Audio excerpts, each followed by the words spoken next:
welcome to SilverC Review.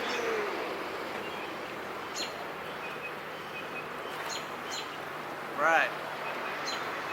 This podcast will have an introduction, a movie review, a movie recommendation, some jokes and quotes, and now a new Inside the Introvert section.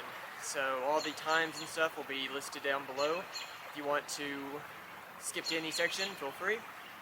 There's going to be some road noise in this video, and you might be able to hear the creek beside me as well.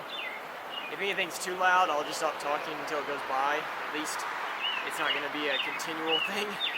Most cars are pretty silent. I just really wanted to do this spot. Really, I wanted to angle the camera to where you could see the water and all this. I like sitting up here. I didn't want to sit down there, so here we are. Because I'm doing the new Inside the Introvert section, I'm going to do less on the movie recommendation section, which, honestly, I've said in the past, I'm not very good at selling the movies. So I'll just put the movie out there that I want to recommend, probably read a description, maybe say one line about it, and that'll be it. Which, that's all I really need anyways for it. Yeah, the last video, the wind noise was pretty bad, and I really just wanted to get that spot out of the way.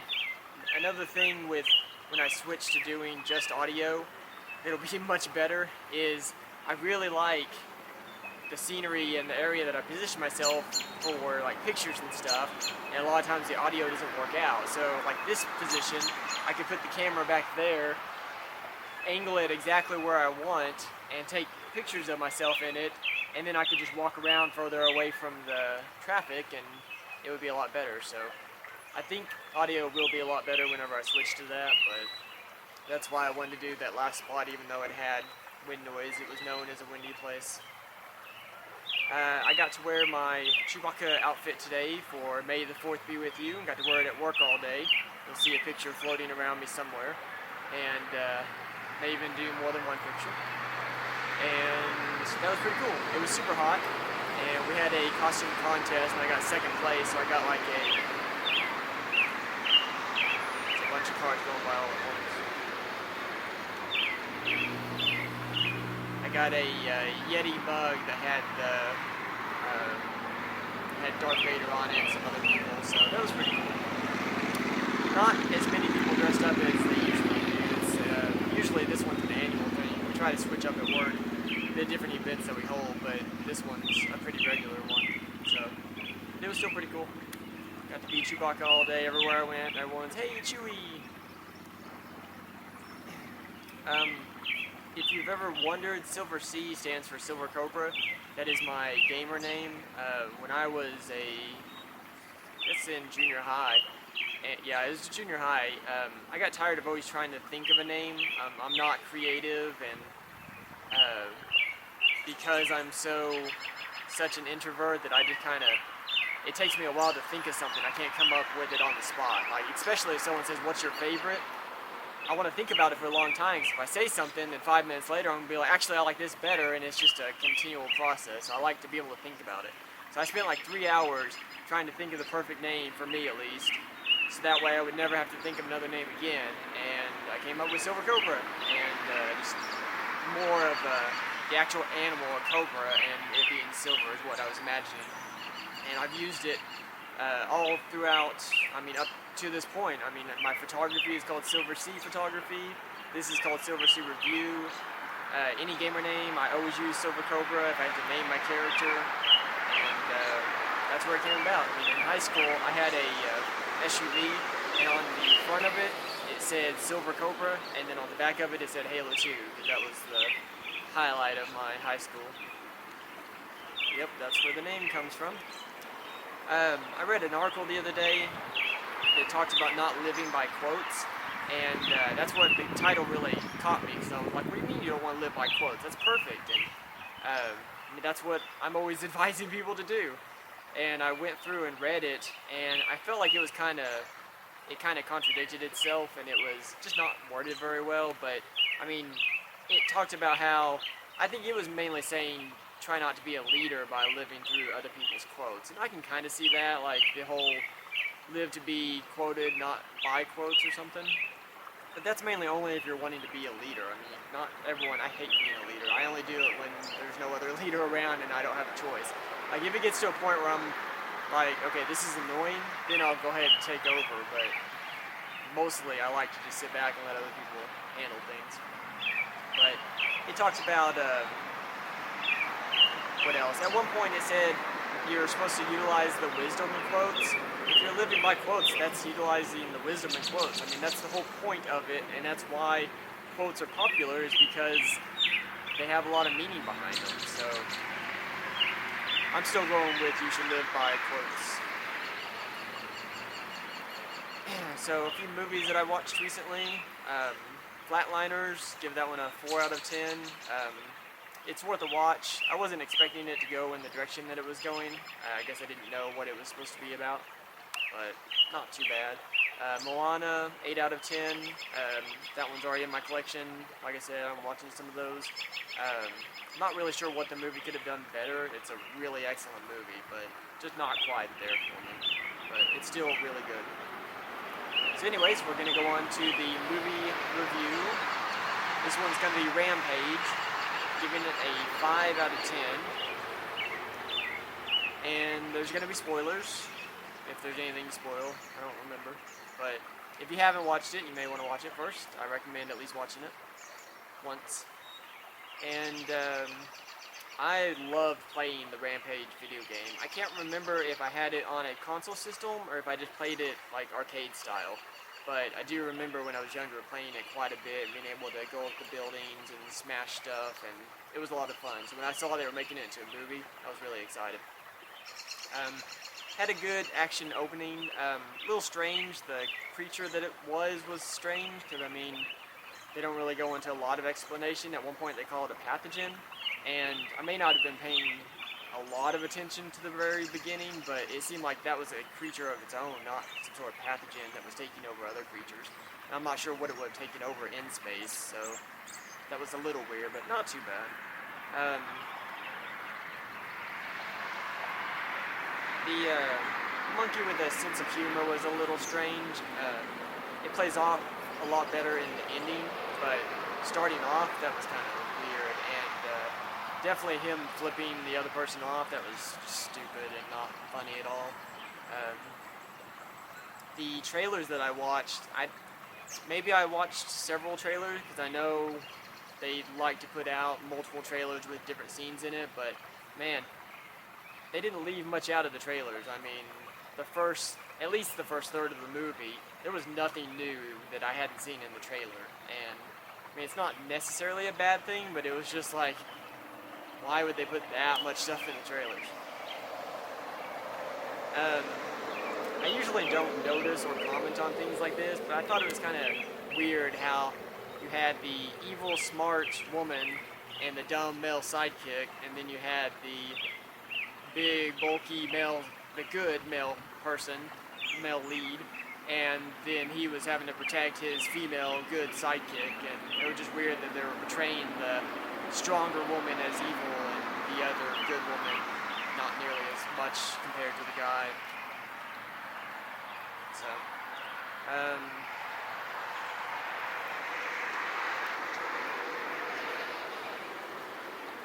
when the guy gets woke up and he's in free fall, I would totally react the same way that he did, just freak out. I'd probably pass out. I just go back to being passed out again. That's usually, I always tell people, like, when I see in movies, people get their arms cut off and they're just, like, going through the pain. No, I would throw up and then pass out. That's all I would do. I mean, when I fell and broke my ankle one time, the first thing, I was rock climbing and I fell into water, and I just happened to catch my ankle on a shelf, a rock shelf that was sticking out. And it definitely hurt. The first thing I did when I came out of that water, I was dry heaving. And I mean, if I had like looked down and there was bones sticking out or something, I probably would have passed out. And that just seems to be my reaction to something like that.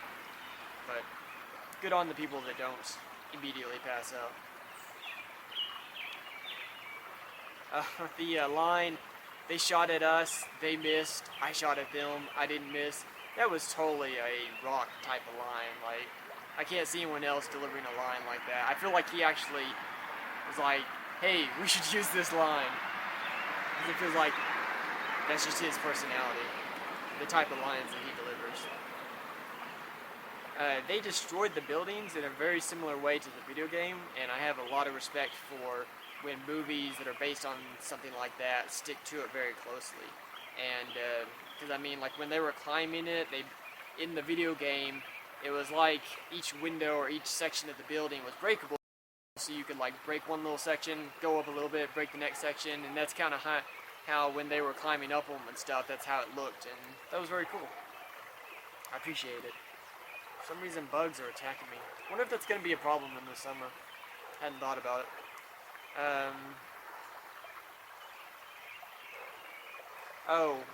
At one point it really stressed,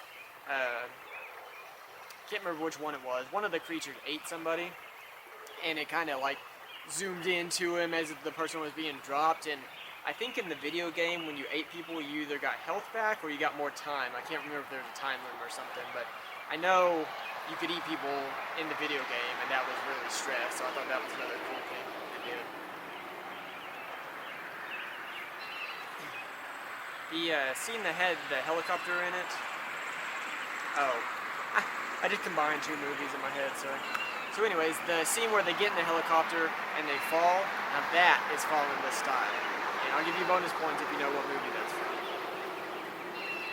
The monkey being able to sign, let's kick some ass, and you look like shit, that was kind of gimmicky and not really all that funny. I mean, I feel like they gave the monkey just way too much of a sense of humor, and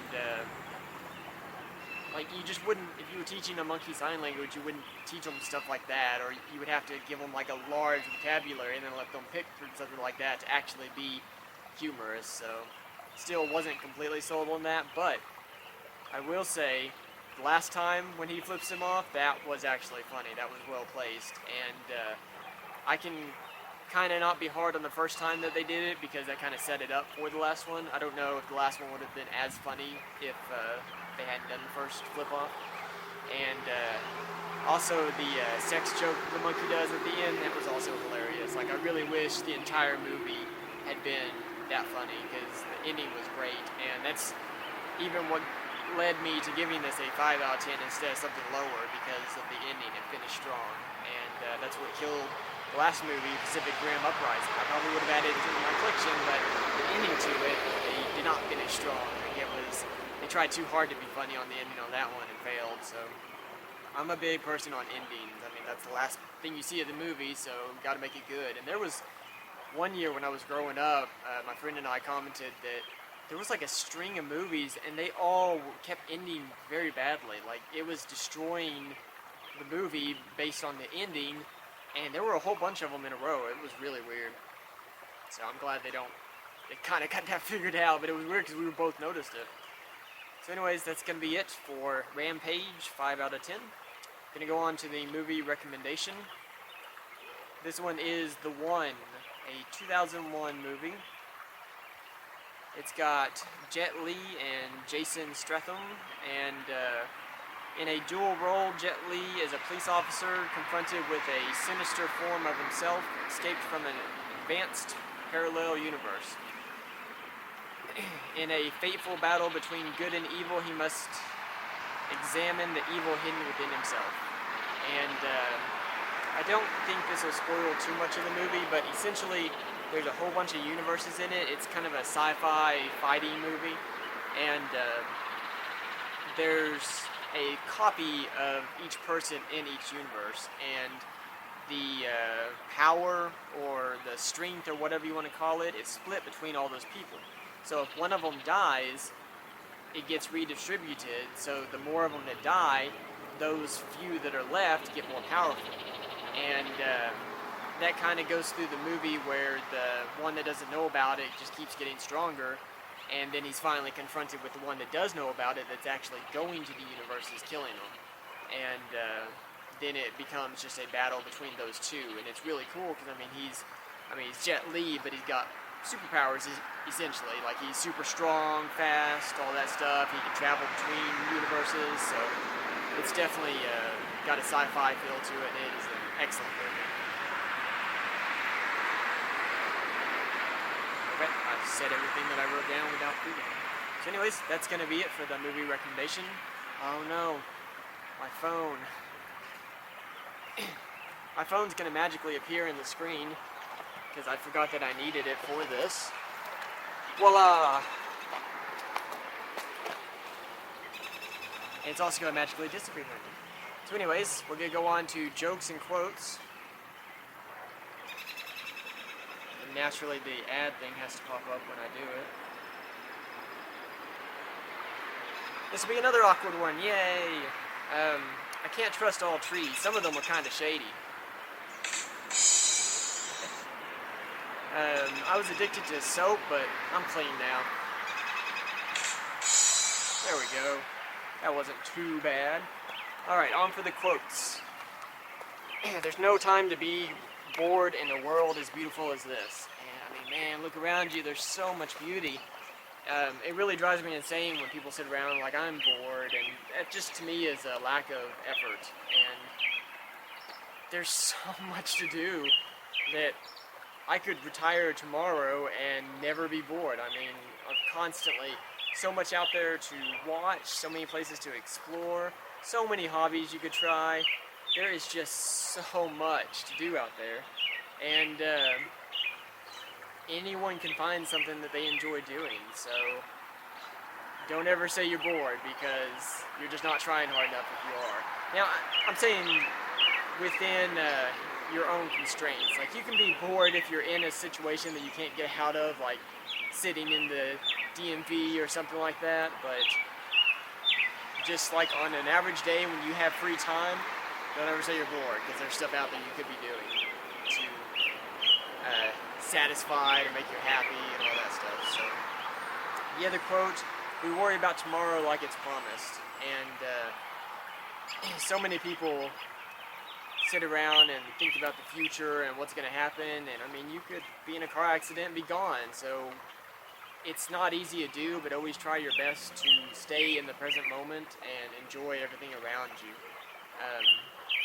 That's why I like doing a lot of my hobbies, because they draw my focus completely to them, and I don't have to worry about anything else around me. Like when I'm playing softball, that's all I'm doing is playing softball. I'm focused on where the ball's at, the other players, what's going on there. I don't think about anything else in my life at that point except for playing softball. Same thing when I'm out kayaking.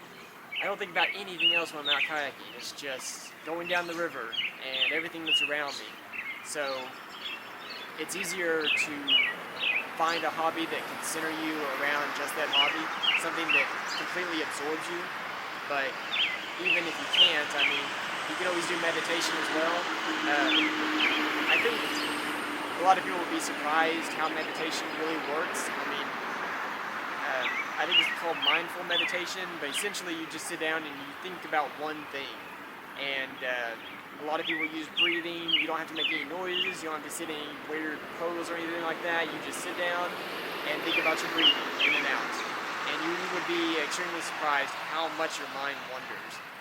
But that's fine. You just bring it back to breathing every single time. And it actually makes me really tired, so I don't do it very often.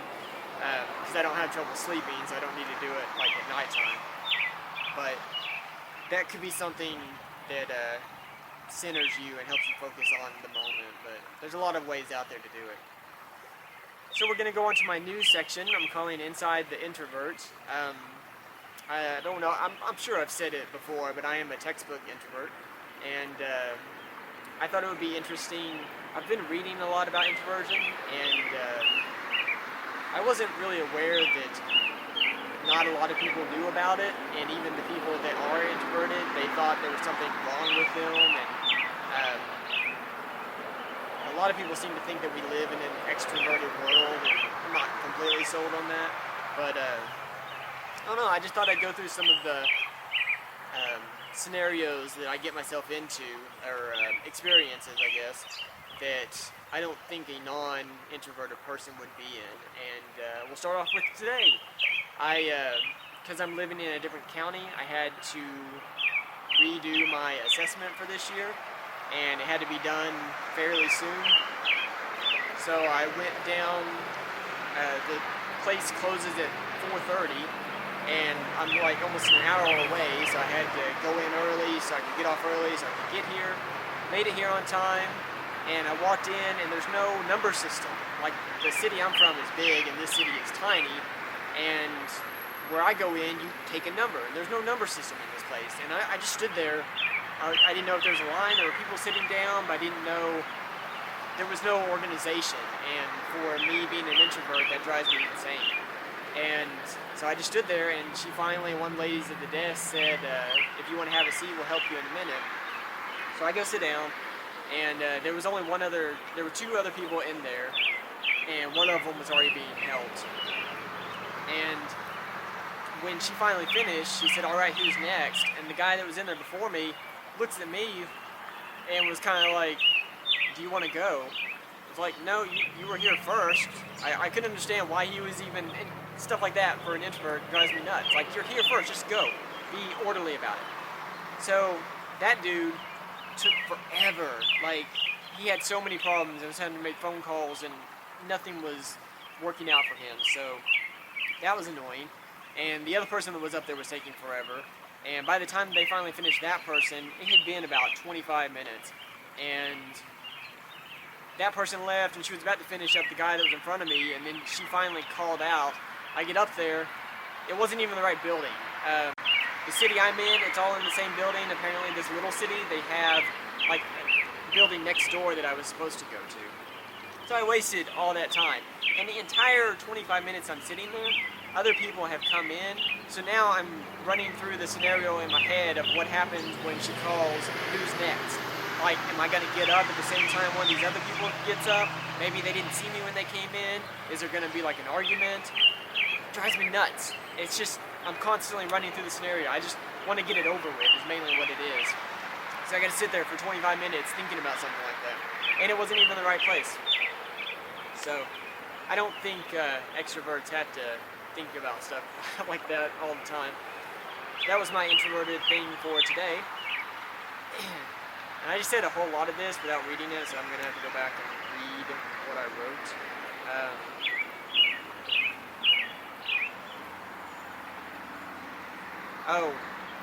I probably should have defined it.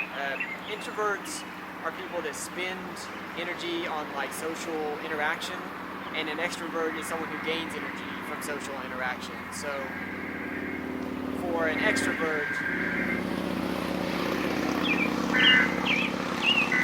there's a motorcycle and he's got like a weather alert, so it's going for an extrovert, when they go to like a party or something, they actually recharge by talking to people and everything like that, whereas an introvert, they have to spend energy, so it's draining on them when they're talking to, especially in a big group, like anything above maybe 3 people, and that is very, very draining for an introvert, or at least for me, for my style of introversion. There's a lot of styles out there, but so that's the difference. And introverts, they recharge by going out in places like this, out in nature, and very low stimulating environments. My legs falling asleep. Introverts are more, they seem to notice more than extroverts. Not all of them, but they take in a lot more detail in everything than extroverts do, so I think that's why it's hard to process. And also, my style is what would be considered a thinker, so it takes us a long time, and we don't want to say anything unless we've thoroughly thought it through. So that should be good for the definition. And like I said, a lot of introverts I found out, they grow up thinking something's wrong with them. And that was never my case. I never thought anything was wrong with me. I've always been considered silent or quiet or whatever you want to say, but I just assumed that was my personality. And actually, the more I learn about introverts, the more I realize why I act the way I do, but it's never been something that I was like, I've been wrong. That's part of who I am. But it is neat reading articles about introverts and looking at other people's experiences and things like that to actually understand why. Like, there's the personality, the Myers-Briggs personality test, which is completely bogus. I mean, it was made up by some journalists or something like that, just to sell some magazines, and now it's like, I know psychologists extremely hate it, but it's supposed to be the most well-known and well-used system to determine personality. But that said, the personality the test gives me is spot on. Like, I experience everything that it talks about, so it's kind of neat reading through it, because it's like, man, that really is me. Now, I know a lot of it is very generalized descriptions. I mean, that's how all that stuff works. All the, what do they call it? Zodiac signs. They just give generalized descriptions, and everyone's like, oh, that's me. But I like the Myers-Briggs test, and I mean, not so much that, oh, you can't pair this person with this person. It just gives you an insight, kind of, what people are like. So I'd recommend taking it just to see what it says about you. I've learned things from it.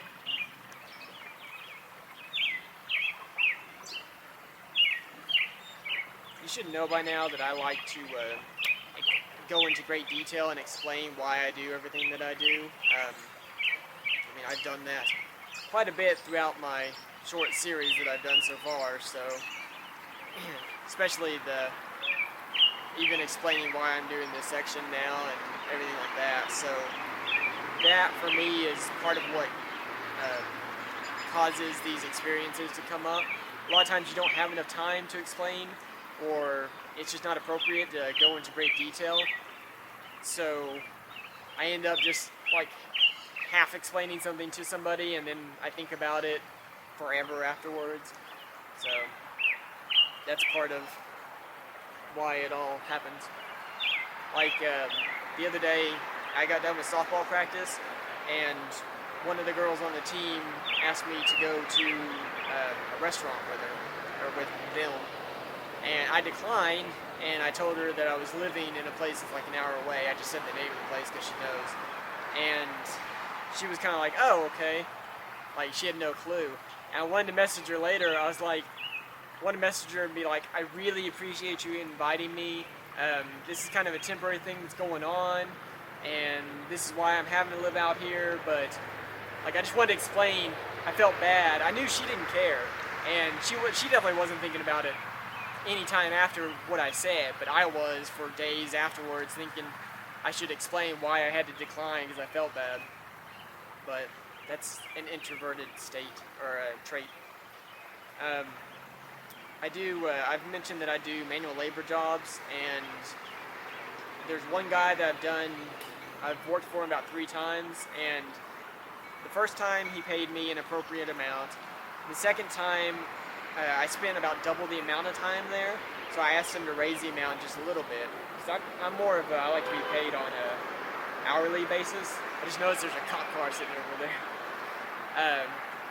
I like to be paid on an hourly basis, and so I mean, I worked for him longer, so I wanted a little bit more money.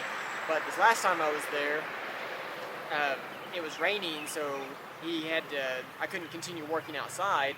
So he actually ended up paying me the same amount he paid me the first time, but only for like half the time. And I wanted to, when he was writing the check, I couldn't see the amount. I wanted to tell him to do it for a lower amount, but I was afraid that he was already going to do it for an even lower amount than I was going to suggest. And then it would make me sound like I'm asking for a higher amount.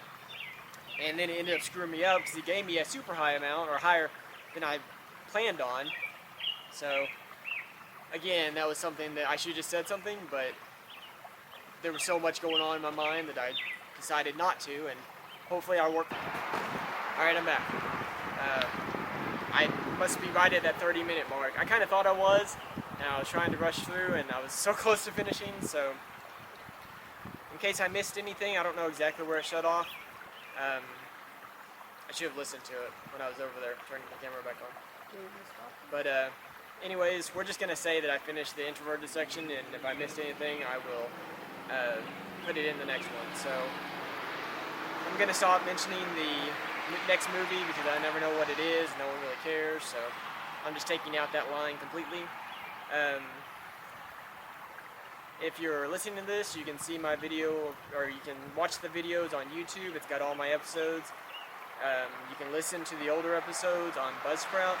and you can find my nature pictures on Flickr. It's SilverC_review, and I also put them on Pinterest, and on my Twitter I try to share stuff and try to put pictures on there, and all the new episodes go to SoundCloud.